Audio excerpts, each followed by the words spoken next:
आदेश कुमार गुप्ता नवी दिल्ली विच party headquarter विखे एक प्रैस कानफ्रेंस ਨੂੰ ਸੰਬੋਧਨ ਕਰਦੇ ਹੋਏ ਉਹਨਾਂ ਨੇ ਕਿਹਾ ਕਿ ਅੱਜ ਜਿਸ ਤਰ੍ਹਾਂ ਦੀ ਰਾਜਨੀਤੀ ਦਿੱਲੀ ਵਿੱਚ ਜਹਾਂਗੀਰਪੁਰੇ ਇਲਾਕੇ ਦੇ ਵਿੱਚ ਹੋ ਰਹੀ ਹੈ ਅਤੇ ਦਿੱਲੀ ਦੇ ਅੰਦਰ ਜੋ ਆਮ ਆਦਮੀ ਪਾਰਟੀ ਹੈ ਮੁਖੀਆ ਹੈ ਅਰਵਿੰਦ ਕੇਜਰੀਵਾਲ ਉਹਨਾਂ ਦਾ ਜਿਸ ਤਰ੍ਹਾਂ ਨਾਲ ਜਹਾਂਗੀਰਪੁਰੀ ਵਿੱਚ ਜੋ ਹਿੱਸਾ ਅਰਵਿੰਦ ਕੇਜਰੀਵਾਲ ਅਤੇ ਉਹਨਾਂ ਦਾ ਜਿਸ ਤਰ੍ਹਾਂ ਨਾਲ ਜਹਾਂਗੀਰਪੁਰੀ ਵਿੱਚ ਜੋ ਹਿੰਸਾ ਹੋਈ ਜੋ ਇਸ ਸ਼ਾਂਤੀ ਨੂੰ ਪੂਰਨ ਢੰਗ ਨਾਲ ਨਿਕਲਣ ਵਾਲੀ ਸ਼ੋਭਾ ਯਾਤਰਾ ਦੇ ਉੱਪਰ ਜੋ ਪੱਥਰ ਸੁੱਟੇ ਗਏ ਗੋਲੀਆਂ ਚਲਾਈਆਂ ਤਲਵਾਰਾਂ ਚਲਾਈਆਂ ਅਤੇ ਉਹਨਾਂ ਨੂੰ बचाने लिए दिल्ली पुलिस विच दीवार बन के खड़ी हुई ते उन्हां ऊपर गोलियां भी चलाईयां गईयां। शोभा यात्रा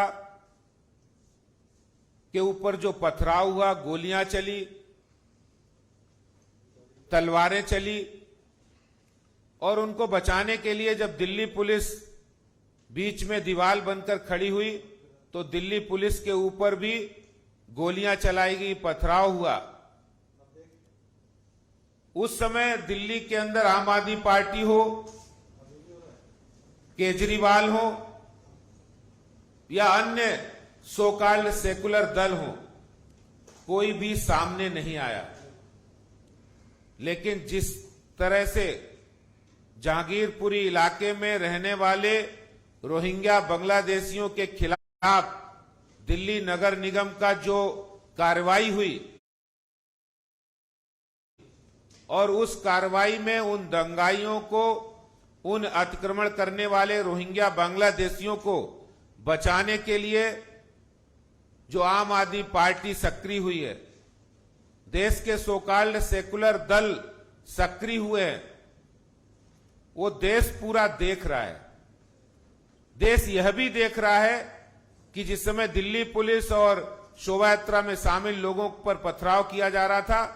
तो सबके मुंह सिले हुए थे, कोई नहीं बोल रहा था। लेकिन अब सारे राजनीतिक दल, आम आदमी पार्टी के मुखिया केजरीवाल समेत वो सभी दल इस मामले को लेकर दंगाइयों को बचाने के लिए आगे आ रहे हैं। शायद आज देश को जानने की जरूरत है कि ये वही आम आदमी पार्टी है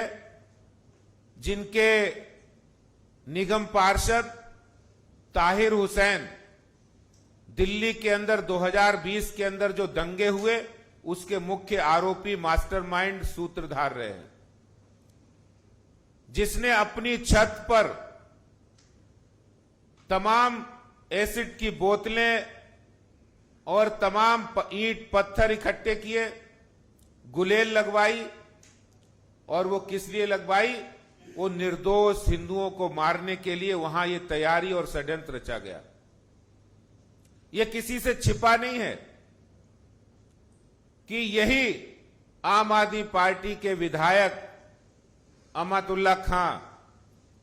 जो शाहीन बाग के अंदर ये कहते थक नहीं रहे थे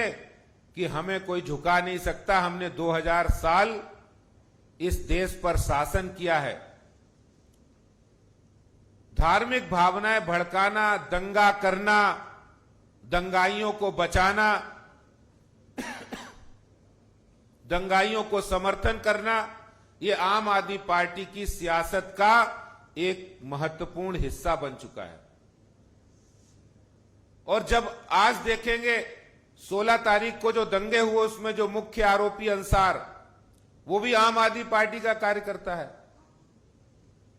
वहां आम आदमी पार्टी के विधायक, पार्षद हैं, उनका उन्हें संरक्षण प्राप्त है रोहिंग्या बांग्लादेशियों की, और उस संरक्षण में वो लोग वहां गलत धंधे करते, अतिक्रमण करते हैं, अवैध कब्जे करते हैं। और जब इस तरह की कार्रवाई होती है तो उन्हीं को बचाने के लिए उन्हीं के आका चले आते हैं। तो आज पूरा देश देख रहा है किस तरह दंगाइयों की पार्टी आम आदमी पार्टी बन चुकी है। दोस्तों, मैं ये बात बड़े विश्वास के साथ कह रहा हूं, पुख्ता सबूतों के साथ कह रहा हूं। 2017 में एक पीआईएल दाखिल होती है हाई कोर्ट में और उस पीआईएल का मंतव्य होता है कि हाई कोर्ट के अंदर कि दिल्ली सरकार रोहिंग्या बांग्लादेशी जो 5 लाख के आसपास दिल्ली में रहते उस पर दिल्ली सरकार जवाब दे। लेकिन आज तक दिल्ली सरकार ने 5 साल से जवाब नहीं दिया, क्योंकि अगर जवाब देना पड़ेगा उन्हें तो उन्हें अपने डीएम से, अपने एसडीएम से अपने ARO से उनके नाम वोटर कार्ड से कटवाने पड़ेंगे, उनके राशन कार्ड से कटवाने पड़ेंगे, उन्हें दिल्ली से बाहर करना पड़ेगा, फिर उनको वोट कैसे मिलेंगे। तो दिल्ली की चिंता नहीं है, देश की चिंता नहीं है, उन्हें अपने वोटों की चिंता है कि ये लोग हमें वोट भी करेंगे और जब दिल्ली के अंदर, देश के अंदर माहौल खराब करना होगा तो हम दंगे भी करवाएंगे, इनसे पत्थर भी फिकवाएंगे, दिल्ली पुलिस के ऊपर भी चलवाएंगे। मैं आपको जानकारी देना चाहता हूं, आज जिस तरह से जो अभी कुछ टाइम पहले यूपी सरकार ने दिल्ली के सटी हुई फ्लड इरिगेशन की जमीन पर मदनपुर खादर के अंदर रोहिंग्या बांग्लादेशियों को हटाया, वहां पर अवैध अतिक्रमण को हटाया, अवैध निर्माण को हटाया,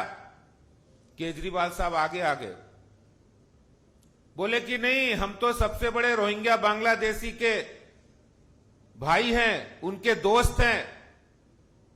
यूपी सरकार अगर उनको भगाएगी तो हम दिल्ली में उन्हें बसाएंगे और दामाद की तरह उनको जमीन भी देंगे, उनको राशन भी देंगे, उनको बिजली भी देंगे, उनको पानी भी देंगे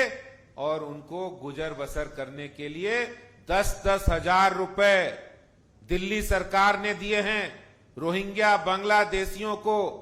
पिछले साल की घटना है, उनको मदनपुर खादर से हटाकर PWD की जमीन पर दिल्ली सरकार ने बसाने का काम किया है।